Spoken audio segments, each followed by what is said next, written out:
Bem, olá pessoal, bom dia, boa tarde, boa noite. Vocês vão estar vendo depois dessas gravações de handball. Então sintetizei o restante do nosso conteúdo da forma mais simples, tá bom? Para que ficasse mais fácil para vocês compreenderem, não ficasse uma aula também muito comprida, tá? Então o que é que a gente vai estar vendo hoje? Só espelhar minha tela para vocês poderem acompanhar.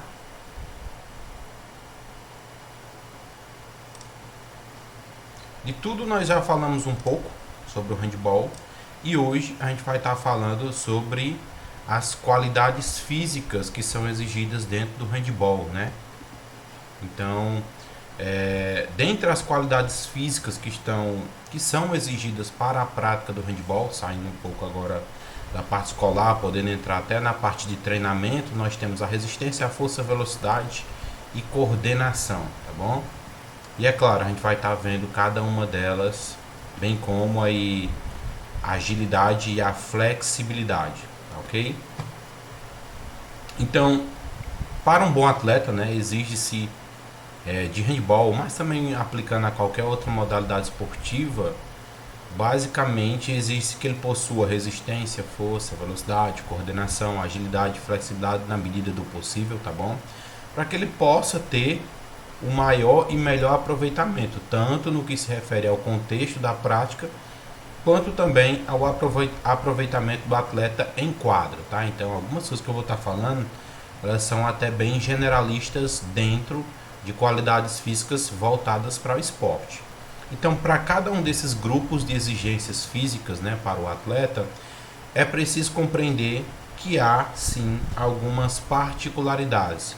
E essas particularidades são atreladas principalmente aí a princípios do treinamento esportivo, como o princípio do treinamento individualizado, né, da individualidade biológica. Cada um vai responder de uma forma diferente, tá bom? Então, dentre isso, das qualidades físicas, nós temos a resistência.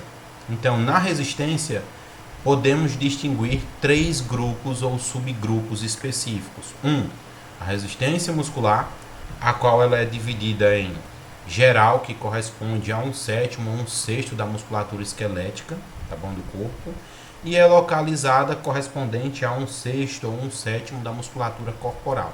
Então, dentro da nossa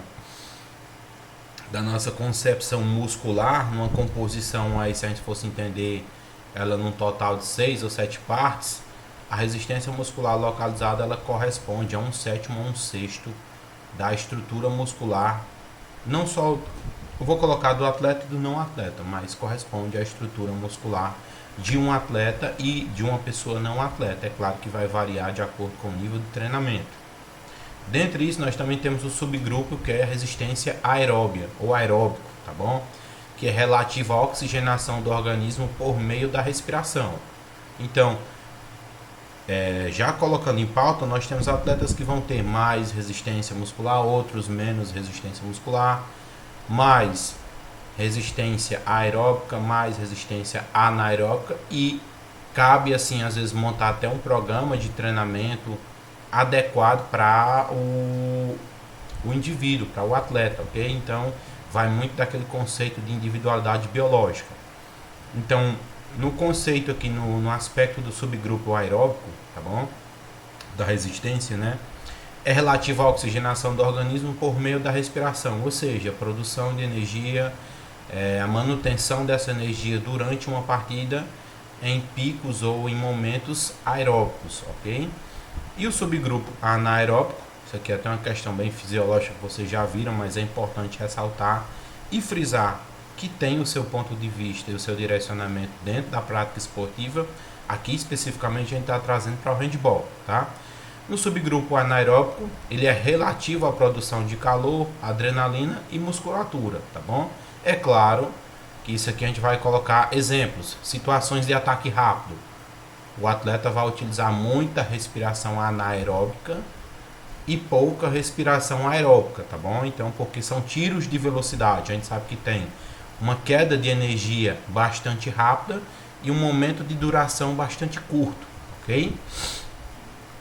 Força, como é que se desenvolve, como é que se busca, como é que se trabalha, no caso, a força aí dentro do aspecto das qualidades físicas do handball. Então, todo atleta tem que ter Em cada um desses pontos que eu estou citando de qualidades físicas, ele tem que ter um pouquinho de cada um deles. Alguns mais, outros menos, tá bom? Mas todo atleta tem que ter um toque de cada uma dessas qualidades físicas. A exemplo, nós estamos falando agora da força, né? Que no processo de produção de força acaba se dividindo em duas, que é a força dinâmica e a força explosiva, tá bom? Na força dinâmica nós temos uma contração voluntária muscular sequenciada, tá bom? Que ela vem de uma sequência de movimentos. E numa força explosiva é a criação da forma de um curto espaço de tempo, uma produção de força que vai ser exigida em um curto momento de tempo. Então, se você for pegar duas informações em uma partida de handball, às vezes ele vai estar utilizando várias qualidades físicas ao mesmo tempo, relacionando. A força explosiva pode estar muito relacionada com o momento do ataque, que também o atleta vai estar utilizando uma resistência anaeróbica, ou seja, que vai ser um dado momento, um ataque rápido, que vai exigir coordenação, velocidade, resistência anaeróbica, força explosiva, tá bom? Para poder conseguir aí empregar dessa forma um ataque efetivo. Já dando ensejo, acabei de falar aqui da velocidade, né? Não sei se eu nomearia assim, mas eu acho que está dentro dos 3 grupos principais mais utilizados e visados para o handball, porque é um esporte bastante dinâmico. O atleta não fica parado em nenhum momento, tá bom? Ele está sempre se movimentando, seja no ataque, na defesa ou na organização do sistema da equipe, tá? Então, na velocidade, para os atletas de handball, ela se distingue em 2 grupos, tá bom? Que é a velocidade de movimento, que é um movimento realizado em um curto espaço de tempo, e aí você já pode atrelar a outras qualidades físicas que são semelhantes, como a gente falou anteriormente, e a velocidade de reação, que é a capacidade de reagir a determinados estímulos em um curto espaço de tempo. Então, tem atuação, e aí vocês podem observar isso em várias modalidades, como o voleibol também, que tem que ter um momento rápido para executar a defesa, no futsal, no momento de contra-ataque ou de ataque, e assim vice-versa também para o handball, ok? Outra das qualidades físicas essenciais dentro da modalidade do handball, eu acho que de 100% de todas as modalidades esportivas, seria o aspecto da coordenação, né? Pois há uma ligação forte com o sistema nervoso central e relaciona-se ou mantém relações onde o corpo vai estar em situações previsíveis quanto às imprevisibilidades. Como assim, Kleber? É o corpo está apto e preparado para reagir à imprevisibilidade, ou seja, ao fator surpresa. E aí o cara, quanto melhor a coordenação, mais hábil, mais rápido, mais forte e, consequentemente, com a melhor coordenação para poder executar uma contradefesa, tá bom? A partir disso, na coordenação, né? Uma boa coordenação é imprescindível para que o atleta possa aprender, principalmente novos gestos, né? E aí vem muito lá dos conhecimentos obtidos em crescimento e desenvolvimento, em aprendizagem motora, né?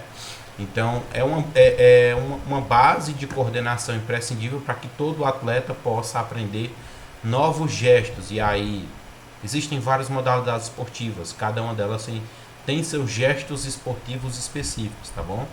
Através disso, né, para que ele consiga fazer de forma a gastar o mínimo de energia possível com o máximo de precisão, e eu ainda acrescentaria máximo de precisão e desempenho. Quanto melhor a coordenação, isso é um aspecto fisiológico, biológico de certa forma, mais fisiológico, né?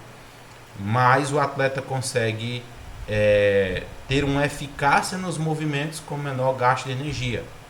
Usando um exemplo bem paralelo aí com a musculação, é igual aquele indivíduo que emagrece rapidamente em 1 mês, 2 meses, e depois ele passa a diminuir,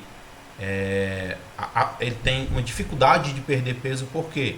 Porque quando há um processo de coordenação, né, ou seja, o corpo dele antes não estava habituado àqueles movimentos, àquela execução, séries, repetições, descansos, então ele acaba gastando mais energia do que o normal, tá bom?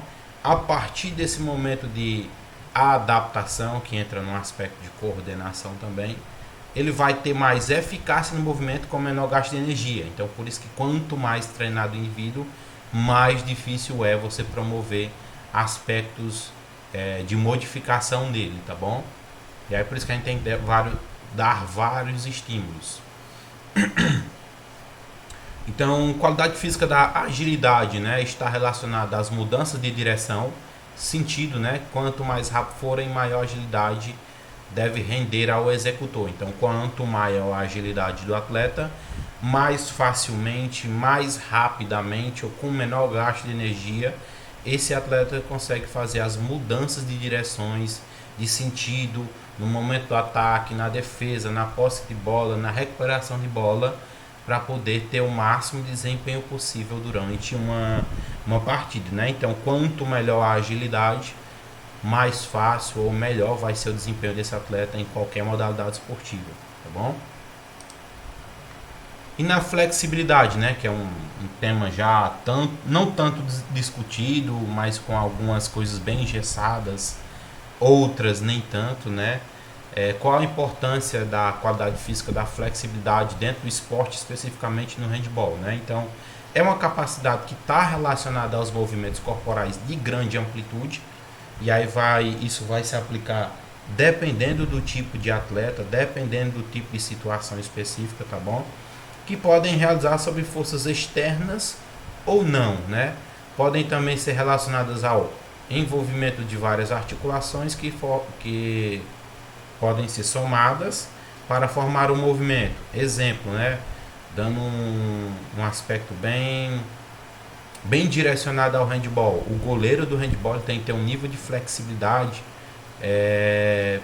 bastante alto, né? Para coordenar movimentos, principalmente de tronco, com membro inferior e membro superior, e às vezes utilizar os três ao mesmo tempo, tá? Ele usa o braço, a perna e estabiliza o tronco com a outra perna.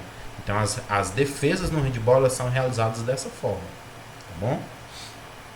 Aqui são algumas das referências que foram utilizadas para a construção da nossa aula direcionada aos tipos de qualidade física, ok? Então isso aqui a gente encerra, como eu disse, é um tema que eu tentei sintetizar e enxugar o máximo possível para entendermos um pouco, principalmente, de quais são as qualidades físicas e como elas podem ser aplicadas aí ao handball, tudo bem? Espero que vocês tenham entendido. Anotem as dúvidas depois que a gente esclarece no momento síncrono, tá bom?